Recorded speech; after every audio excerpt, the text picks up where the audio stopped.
Isang gabi, may isang manlalakbay na naglalakad sa gitna ng bundok. Hinahanap niya ang daan papunta sa kabilang nayon.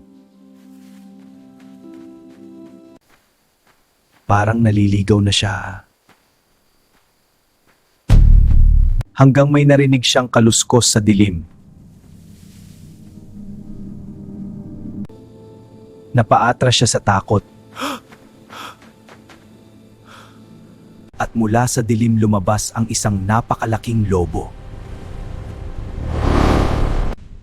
Mukhang gutom na gutom ito.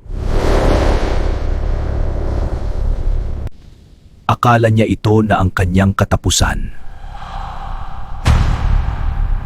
Ngunit may naalala siya.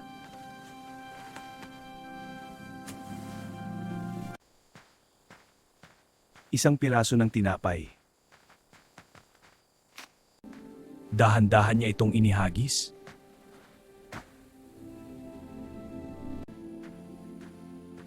Huminto ang lobo.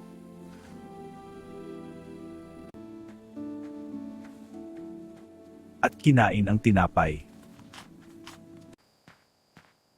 Ngunit hindi siya inatake. Sa halipin naglakad na dito palayo.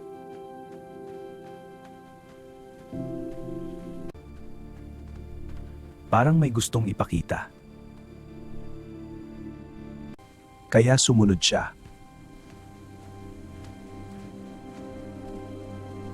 Dinala siya nito sa isang lihim na daan.